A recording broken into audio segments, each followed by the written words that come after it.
क्या क्वालिफाई होना चाहिए, वो नहीं हो पाती, इसलिए पार्किंग का टेंडर कई बार डिले हो गया है। लेकिन एक एक करके हम लोग कवर कर रहे हैं और अभी तो काफ़ी पार्किंग भी बहुत है, लेकिन अगर इस तरह का कंप्लेंट बता रहे हैं हम लोग तुरंत उसको चेक करें।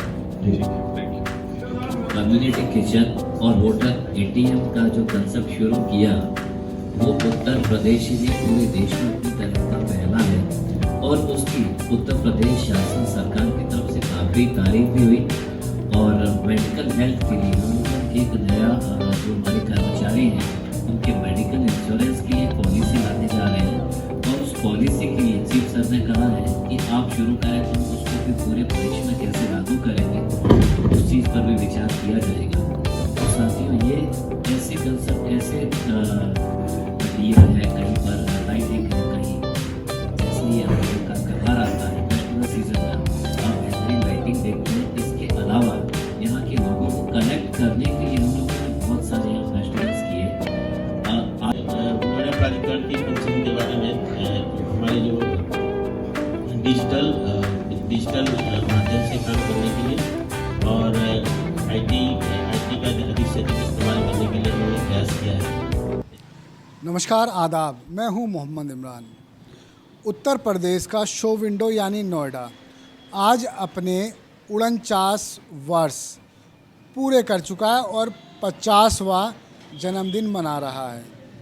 इस मौके पर नोएडा प्राधिकरण के अफसरों ने फ्यूचर की योजनाओं को प्रस्तुत किया और बताया कि उन्होंने क्या क्या योजनाएं पूरी की हैं और आने वाली किन योजनाओं को पूरा करने वाले हैं, ताकि जो शहरवासी हैं उनको एक लेविश लाइफ मिल सके, ट्रैफिक जैम फ्री लाइफ मिल सके, अच्छा पानी मिल सके, बेहतर कनेक्टिविटी मिल सके, अच्छी रोड मिल सके, अच्छा इंफ्रास्ट्रक्चर मिल सके और यहाँ निम्न और मध्यम वर्ग को भी इस महंगाई के दौर में रहने के लिए एक मकान मिल सके।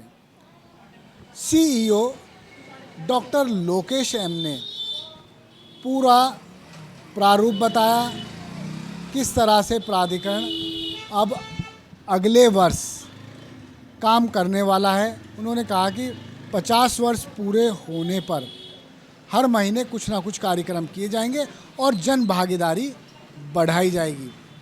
उनके साथ हर विभाग के अध्यक्ष मौजूद रहे, जैसे सिविल वर्क, इलेक्ट्रिक वर्क, उद्यान यानी horticulture department, land department, group housing department. सभी अधिकारियों ने अलग अलग तरीके से अपनी फ्यूचर की योजनाओं को बताया। आप सुनिए सबसे पहले कि सीईओ लोकेश एम ने क्या कहा। तो आज इस बैठक में हम लोग आपको डिटेल में बताएंगे। तो फॉर्मेट ये रहेगा जैसे संजय खत्री साहब ने कहा है। तो आज स्टेज पर मैं सारा मेरा जो मेन डिपार्टमेंट है, डिपार्टमेंट का हेड को बुलाया हूँ। एक एक करके डिपार्टमेंट का हेड से जो अभी तक जो मेन हम लोगों ने कार्य जो प्रोजेक्ट टेकअप किया उसका इम्प्लीमेंटेशन स्टेटस क्या है और आने वाले दिन में कौन सा नया कार्यक्रम हम टेकअप करेंगे वो बताएंगे हम लोग। क्योंकि टाइम 1 घंटे का स्लॉट है, आधा घंटा हम लोग बताएंगे कि क्या क्या चीज़ हम लोग इम्प्लीमेंट करने जा रहे हैं। उसके बाद हम आपको छोड़ देंगे, आप जो भी प्रश्न पूछ सकते हैं तो यू कैन आस्क अस। तो मैं अभी शुरू करूँगा हेल्थ डिपार्टमेंट से। आप 5-6 मिनट में बुलेट पॉइंट्स बता दीजिए कि अभी तक क्या अच्छा हुआ है और नेक्स्ट क्या प्रोग्राम। आपने सुना कि सीईओ लोकेश एम ने नोएडा प्राधिकरण की योजनाओं को और नोएडा के बारे में क्या कहा है। इसके अलावा सबसे पहले बात हुई हेल्थ की। हेल्थ के डीजीएम एसपी सिंह ने बताया कि शहर के साथ साथ गांवों में भी स्वच्छता का पूरा ख्याल रखा जा रहा है और यूपी में ही नहीं बल्कि देश भर में नोएडा स्वच्छता रैंकिंग में काफ़ी बेहतर कर चुका है और भी बेहतर करना के लिए अग्रसर है। सुनिए एसपी सिंह ने क्या बताया है। सर, नोएडा शहर की स्थापना 1976 में हुई। उसके बाद नोएडा के सेक्टरों में 145 सेक्टर हम लोगों ने जो विकसित किए हैं। तो सेक्टरों में, ग्रामों में नियमित सड़कों की सफाई, ड्रेनों का क्लीनिंग, ये हम रेगुलर शुरू से करते चले आ रहे हैं। इस बीच में हम लोगों ने 103 सार्वजनिक शौचालय का निर्माण किया है, 78 सामुदायिक शौचालय का निर्माण किया है, 119 यूरिनल ब्लॉक बनाए हैं और हमने 16 पिंक टॉयलेट्स बनाए हैं सर। और पिंक टॉयलेट्स हमारे जो है महुआ मिनिस्ट्री में भी ने भी उसको अप्रिशिएट किया था और कर्नाटका गवर्नमेंट के लोगों ने इसको विजिट किया था। तो हमारे पिंक टॉयलेट्स काफ़ी अच्छे बने और बहुत अच्छे ऑपरेटिव भी हैं सर। हम डोर टू डोर कलेक्शन कर रहे हैं सर और हमने जो कूड़े जो घरों से आते हैं उसका निस्तारण किया। सेक्टर 54 में हमने लगभग 1 लाख मीट्रिक टन कूड़ा निस्तारित करके वहाँ हमने वेटलैंड बनाया सर। 145 डंप साइट पे हमने लगभग 12 लाख म्यूनिसिपल सॉलिड वेस्ट को हमने वैज्ञानिक पद्धति से निस्तारित किया सर। और 8 एकड़ भूमि वहाँ भी हम लोगों ने रिक्लेम किया हुआ है sir. Construction and demolish waste का हम लोगों ने सेक्टर 80 में 400 टन का एक प्लांट लगाया हुआ है। वहाँ पर डे हमारी क्षमता 400 टन की है और हम उसे रेगुलर सीएनडी वेस्ट का वैज्ञानिक पद्धति से निस्तारण कर रहे हैं। मुख्य मार्गों की सफाई के लिए हमारे पास 14 मैकेनिकल स्वीपिंग मशीन है सर। हम लोग 340 kilometre per day mechanical sweeping का कार्य कर रहे हैं। हम ICCC सेंटर, हमने कमांड कंट्रोल सेंटर बना रखा है जहाँ से हम सारी मॉनिटरिंग करते हैं। ICCC से ही हम डोर टू डोर कलेक्शन, अपनी मैकेनिकल स्वीपिंग गाड़ियों का, कंस्ट्रक्शन सीएनडी वेस्ट प्लांट का, यहाँ तक कि अपने कर्मचारियों की अटेंडेंस भी हम ICCC से मॉनिटर कर रहे हैं। इस बीच में हम लोगों ने NTPC से 600 टन के मिक्स वेस्ट की प्रोसेसिंग के लिए हमने चारकोल बनाने के एक MOU किया हुआ है जो अस्तौली ग्राम ग्रेटर नोएडा में बनेगा, जिसमें 600 टन ग्रेटर नोएडा का और 300 टन ग्रेटर नोएडा का वेस्ट जाएगा। यहीं पर हमने वेट वेस्ट से एवर इन्वायरो से CNG प्लांट लगाने के लिए MOU किया है 300 टन का, जिसमें 200 टन नोएडा का है और 100 टन ग्रेटर नोएडा का है।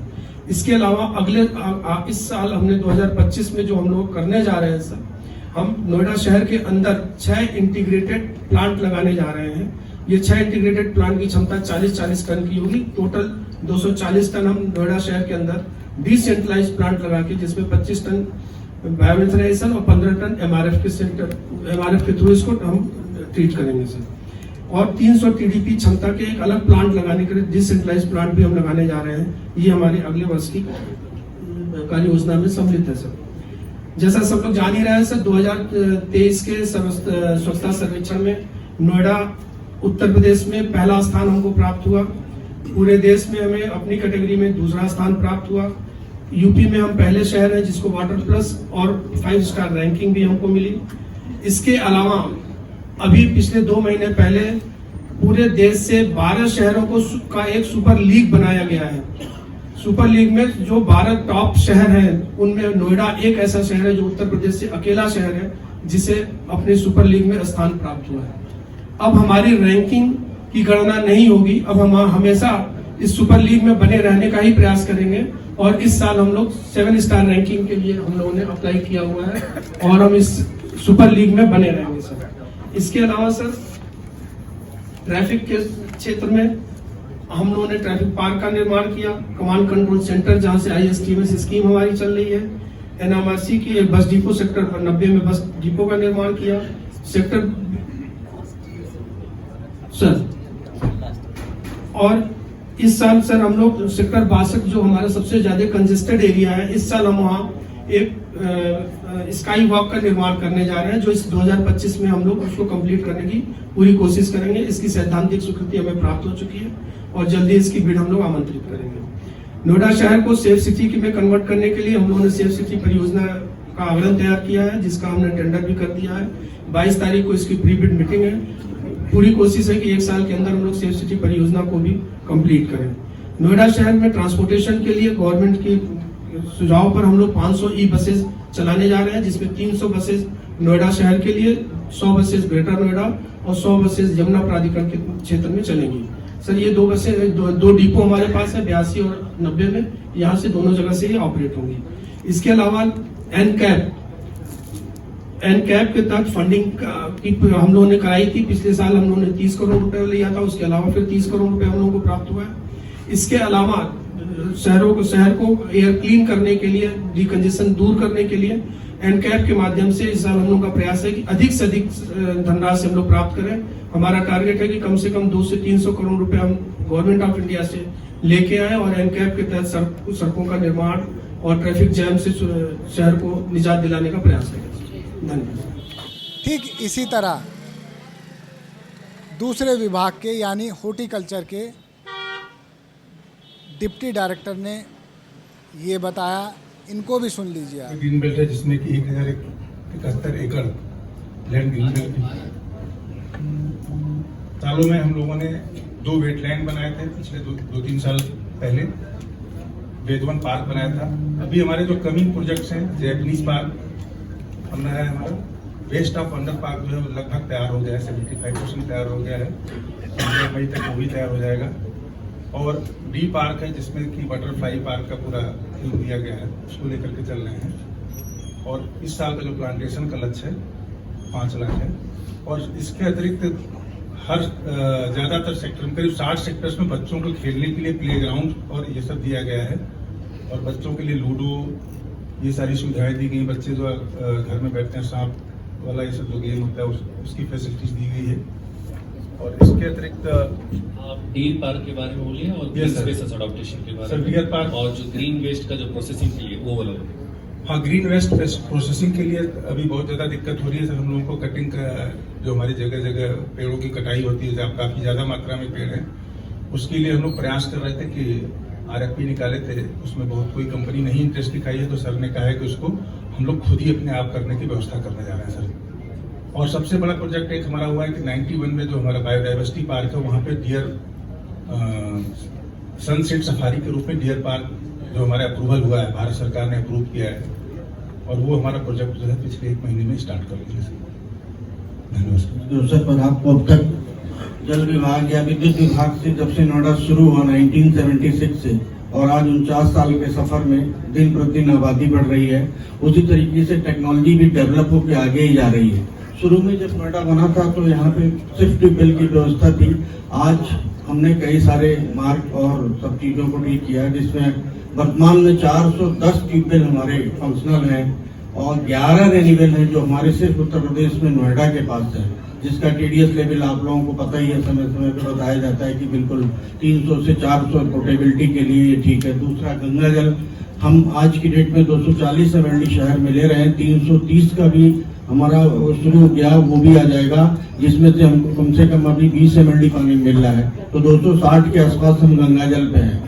आने वाले 1 साल बाद हम ये करेंगे 350 MLD पानी हमको गंगा जल का मिल जाएगा, तो हम ट्यूबवेल पे निर्भरता बहुत ही कम करेंगे। पानी के लिए हमने नोएडा में अब तक 14,250 किलोमीटर की लाइन डाली है। सीवेज के लिए 14,110 किलोमीटर की लाइन डाली है। सीवेज के लिए आप लोगों ने देखा ही कि अभी हमको पिछले साल 3 सालों से बेस्ट STP का अवार्ड मिलता है, क्योंकि हम पूरे शहर के 8 सीवेज डिस्ट्रिक्ट में जो हमारे STP है, जिनकी क्षमता सीवरेज की 411 MLD है और आज की डेट में जनरेशन 280 के आसपास रहता है। इस पे हमने टर्सरी ट्रीटेड फैसिलिटी भी दे दी, जो है कि अत्याधुनिक तकनीक है ये पानी के उसके शोधन का। और उस ट्रीटेड वाटर से हम डेली आज की डेट में 100-110 MLD का सदुपयोग कर रहे हैं अपने ग्रीन बेल्ट पार्क्स, जिससे एक तरीके से रेन वाटर हार्वेस्टिंग का भी और एक्सट्रैक्शन ऑफ अनवांटेड वाटर से भी हम बचत कर रहे हैं। पर्यावरण की दृष्टि से अत्यंत महत्वपूर्ण कदम है। निरंतर आगे साल के लिए हम अभी अपने जो STPs हैं हमारे, उसमें बिजली की खपत बहुत ज़्यादा होती है और 10 रुपए के रेट से हमको बिजली का बिल देना पड़ता है। 2,000 MVA के लोड है, 2 मेगावाट लोड मान के चलिए एक STP पे, तो उस पर हम सोलर प्लांट लगा रहे हैं। सब पे करीब हम 6 मेगावाट का सोलर प्लांट लगाएंगे और 4-4.5 रुपए जो हमको बिजली मिलेगी, प्लस इससे लाखों टन कार्बन फुटप्रिंट हम आने वाले दिनों में सेव करेंगे। ये नोएडा का एक अत्याधुनिक उपलब्धि होगी जल की। दूसरा, SCADA अरेंजमेंट हम नेटवर्क में करने जा रहे हैं, जिसमें ऑटोमेशन होगा, सारी चीजें होंगी, टाइम पे शेड्यूलिंग होगी और मैन पावर एक तरीके से उसमें कम यूटिलाइज होगा। वो हमारे जो स्टाफ हैं वो रनिंग मेंटेनेंस देखेंगे लाइनों की, बट जो मोटर और पंपिंग की तकनीक है वो सारा SCADA मॉनिटर्ड होगी। ये हम इस साल के अपने उसमें लेके चले। दूसरा, विद्युत विभाग जब नोएडा बना था तो आज भी आबादी घनत्व के हिसाब से जो हम लोगों ने मास्टर प्लान बनाया, तो आज की डेट में नोएडा का जो लोड है विद्युत खपत का वो 1950 मेगावाट है, जिसमें जो हम लोगों ने मास्टर प्लान तैयार करा उसके हिसाब से स्टेप अप स्टेप डाउन 400 से लेके और 33 kV सब स्टेशन आज की डेट में सफिशिएंट है, जो समर के सीजन में पीक लोड के लिए भी एक वर्तमान व्यवस्था पूर्णतः प्रभावी है। डिस्ट्रीब्यूशन क्योंकि पावर कॉर्पोरेशन देखता है, तो कभी कभी पावर कट जोन वाली जो बात आती है वहाँ उनको दिक्कत होती है रूटीन मेंटेनेंस की वजह से। अदरवाइज जो बिजली विभाग है उसका लोड सर्वे और जो सभी स्टेशन हैं वो पूर्णतः आज की डेट में उपयोगी हैं और एकदम जो लोड व्यवस्था उसके हिसाब से है। दूसरी बात जो अब हम आगे वाले दिनों में, अभी आपने देखा 7 इयर्स का टाटा प्रोजेक्ट ने जो काम लिया था LED स्ट्रीट लाइट्स का, वो अभी 26 तक पूरा चलेगा। उससे हम लाखों टन कार्बन फुटप्रिंट सेव कर रहे हैं। टाइम पे एस्ट्रो टाइमर के हिसाब से लाइटें ऑन ऑफ होती हैं, मेंटेनेंस भी उसी हिसाब से है। आने वाले इस 2025 में अभी हम लोग मिस्ट फॉग लगाएंगे, जैसे आपने लोधी रोड पे देखा, अभी हमने 15 से 16 हाँ मिस्ट पोल, सेंट्रल पोल पे हम दोनों साइड में मिस्ट नॉजल्स देंगे और उससे स्प्रे होगा, थोड़ा फील भी अच्छा आएगा और PM 2.5 PM10 के लिए भी वो रिड्यूसिंग होगा। ये हमारा अब तक का रहा है बिजली विभाग। और इसका बाह्य विज्ञापन के क्षेत्र में हम नोएडा का रेवेन्यू हर साल हमारा बढ़ता जा रहा है। 28 करोड़ से ऊपर इस साल हमने रेवेन्यू गेन किया। उसके लिए भी नोएडा का टाइम स्क्वायर हम लोगों ने बिल्ड कर दिया और बहुत जल्दी, बस 10 दिन के अंदर काम वहाँ पे शुरू हो जाएगा। तो एक वर्ल्ड क्लास फैसिलिटी हम सेक्टर 18 में एक स्ट्रीट ऐसी है जो सिर्फ उसमें पैदल यात्री के पेडेस्ट्रियंस होंगे और उस पर हाई लेवल की सारी LED स्क्रीन्स और लाइटों की व्यवस्था उस पर की जाएगी। अभी नोएडा में 32 फुट ओवर ब्रिज फंक्शनल है, 4 का हम लोग और प्रोसेस में है, वो भी जल्दी करेंगे। Sector 15 Chaurai Indian oil building पे सबसे ज्यादा पेडेस्ट्रियन इधर से उधर क्रॉस करते हैं, उसका स्काई वॉक भी हमने बना लिया और एक अत्याधुनिक स्काई वॉक होगा जिसमें सर ने जिस ढंग से हम लोगों को सुझाव दिए उस हिसाब से उसमें लिफ्ट और स्टेयर्स दोनों चीजों का प्रावधान है। के पास जी इंडियन ऑयल के यस सर। Thank you. एक एक कर आप सभी को सुन रहे हैं, तो आप सुनिए ग्रुप हाउसिंग के लिए अब अगली क्या योजना आने वाली है। हमारे पत्रकार बंधुओं को नमस्कार। ग्रुप हाउसिंग डिपार्टमेंट में अभी जैसा कि हमेशा हम लोग बताते रहे और चर्चा होती रही है, जो अमिताभ कांत जी के नीति आयोग की रिपोर्ट के पश्चात जो शासनादेश जारी हुआ जिसपे टोटल 57 ऐसे बिल्डर्स थे जिनके स्टॉल प्रोजेक्ट थे, उनमें उस शासनादेश से आने के क्रम में हमें अभी टोटल 589 करोड़ की प्राप्ति हो गई है। जो ये टोटल ड्यूज आ रहा था वो हमारा 8000 करोड़ के करीब का था, जिसमें से कोविड का रिलीफ देने के पश्चात 6,500 करोड़ के करीब की हमारी डिमांड थी। वर्तमान में अभी हमारे पास 33 ऐसे बिल्डर्स हैं जिन्होंने 25% धनराशि जमा करके अपनी रजिस्ट्री भी कर रही है और जो रजिस्ट्री है वो हमारी 2800 लगभग 2900 के करीब में रजिस्ट्री भी होम बायर्स को उनका मकान मिल रहा है। जिन हमारे 24 ऐसे बिल्डर्स थे जिनके द्वारा अभी अपने पेमेंट नहीं किए हैं, तो उनके विरुद्ध हम लोगों ने कोर्सिव एक्शन लिया, उनके फ्लैट्स को सील किया। 6 प्रकरण में हम लोगों ने ऐसे जो डिफॉल्टर्स थे जिनके द्वारा किसी भी दशा में उनके फ्लैट्स नहीं सील कर सकते थे या कमर्शियल, वो हमें उनके विरुद्ध हम लोगों ने EOW को कार्रवाई के लिए पत्र भी प्रेषित कर दिया गया। तो अभी वर्तमान में हम लोग ग्रुप हाउसिंग में पूरी ये कोशिश कर रहे हैं कि जो स्टॉल प्रोजेक्ट है उसमें ज़्यादा से ज़्यादा हम वसूली कर सकें। इस पे NGT की रिलीफ भी दी गई है जिसमें हमारे टोटल 17 ऐसे बिल्डर्स हैं जिनको NGT का रिलीफ मिल गया है। इससे ये फ़ायदा हुआ है कि उनके ड्यूज भी कम हुए हैं, साथ ही साथ हमारे होम बायर्स की संख्या भी बढ़ गई है जिनकी हम रजिस्ट्री कर सकते हैं। इसके अतिरिक्त अब इंस्टीट्यूशन में हमारी टोटल विगत वर्षों में जो इसके अतिरिक्त अभी हम इसी के बारे में बात करते हैं। ग्रुप हाउसिंग में हमारे 4 प्रखंडों में हम लोगों ने RC भी जारी किया है और अभी आगे हम लोग अन्य बिल्डर्स जिनके द्वारा कोई धनराशि जमा नहीं की जा रही है उनके खिलाफ भी RC जारी करने की कार्रवाई शीघ्र ही ले आ रहे हैं, वो इसी माह में होगा। ग्रुप हाउसिंग में इस वर्ष हम लोगों ने 2 प्लॉट्स अलॉट किए हैं जो अभी हमारे सफल हो गए हैं और हमारी जो भविष्य में है अन्य 2 प्लॉट्स लाने की हमारी तैयारी है। इंस्टीट्यूशन में अभी हम लोगों ने 7 प्लॉट्स कॉर्पोरेट ऑफिस के अलॉट किए थे, एक नर्सिंग होम का किया था, एक मेडिटेशन सेंटर का किया था। इसके अतिरिक्त अभी वर्तमान में हमारे 2 IT/ITES के प्रोजेक्ट ऑक्शन के लिए तैयार हैं और भविष्य में अब जो आने वाले समय में हम 20 कॉर्पोरेट ऑफिसर्स के प्लॉट और 2 नर्सिंग होम के प्लॉट ऑक्शन के लिए फिर से स्कीम के तौर पे जरूर लाएं। ये आपने सुना। अब आप सुनिए किसानों के लिए अधिकारियों ने क्या प्रारूप बनाया है और किसानों को किस तरह से नोएडा में बेनिफिट होने वाला है। Thank you sir. नमस्कार सभी पत्रकार बंधुओं को, हमारे मीडिया साथियों को। सर ने जैसा बताया, हम एक डिपार्टमेंट जो बहुत इम्पोर्टेंट है, प्लानिंग डिपार्टमेंट, इसके बारे में बताना चाहेंगे। जब नोएडा का गठन हुआ तो 1979 में पहली बार प्लानिंग तैयार की गई थी। उसमें फिर संशोधन किया गया 1982 में, और उसके बाद ये प्लान था कि 2001 तक के लिए लागू होगी। जैसा कि आप जानते हैं कि हर प्लानिंग जो है 20 साल के लिए कम से कम तैयार किया जाता है मास्टर प्लान। तो हमारा फाइनल मास्टर प्लान फिर 1988 में जब एनसीआर का गठन हो गया तो उनके कुछ सुझाव थे, उनको सम्मिलित करते हुए आगे बढ़ाया गया और फाइनली 2001 में एक प्लान बना था। उसमें भी कुछ संशोधन हुए और हमारा जो फाइनल मास्टर प्लान है वो 2011 में हुआ और 20 साल के लिए लागू है भी 2031 तक। इस मास्टर प्लान के तहत जैसा कि आप जानते हैं 168 सेक्टर्स काटे गए हैं, जिसमें विभिन्न प्रकार के इंडस्ट्रियल प्लॉट्स हैं, इंस्टीट्यूशनल प्लॉट्स हैं। और ये भी अब आपने सुन लिया होगा। अब आप देखिए कि नोएडा प्राधिकरण अपने 49वें वर्ष पूरे होने पर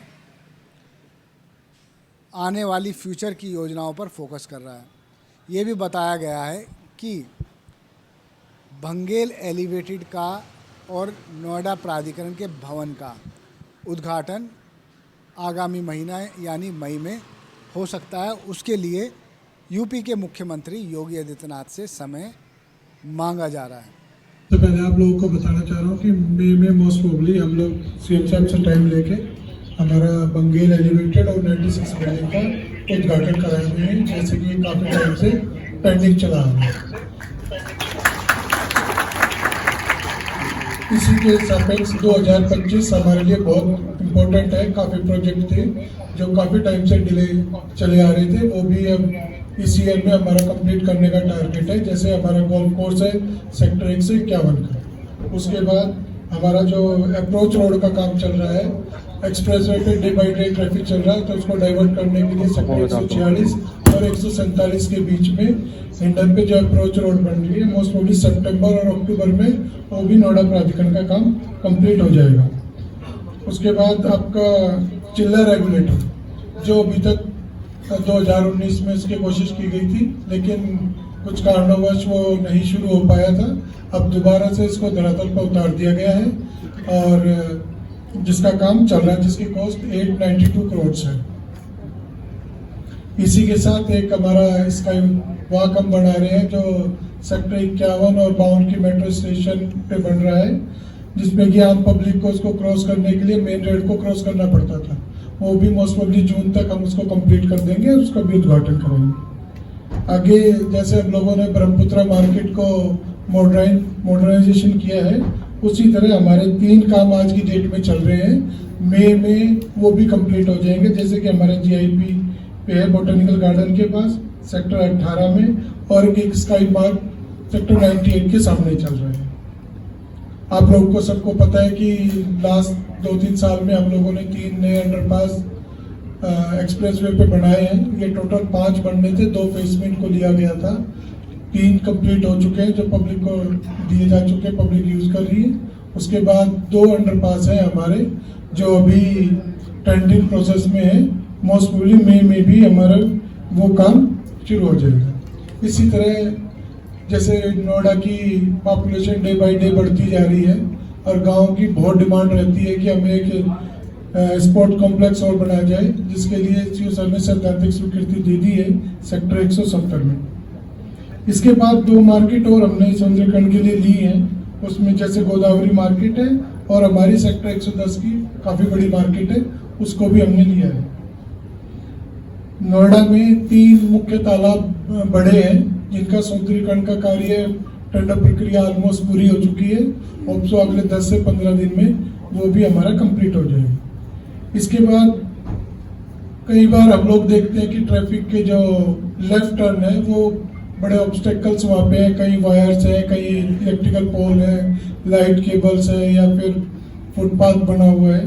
उसको फ्री मूवमेंट देने के लिए जल्दी ही हम एक अभियान चला के पूरे नोएडा को फ्री लेफ्ट हैंड टर्न देंगे व्हीकल्स को। Same day by day MP2 road जिसपे ऑलरेडी एक एलिवेटेड बना हुआ है, लेकिन फिर भी नीचे के जो सेक्टर्स है उसमें जाम लगा रहता है, तो उसको वाइडनिंग करने की एक हमारा प्रोग्राम है। इस साल में काम शुरू करेंगे जिससे कि नीचे का जो ट्रैफिक है वो इजीली मूवमेंट ले सके। एक जो आप लोगों को सूचना भी दी गई थी कि पुस्ता रोड पे एक एलिवेटेड बनाया जाएगा जो हमारा सेक्टर 94 से शुरू करके एक्सप्रेसवे तक जाएगा।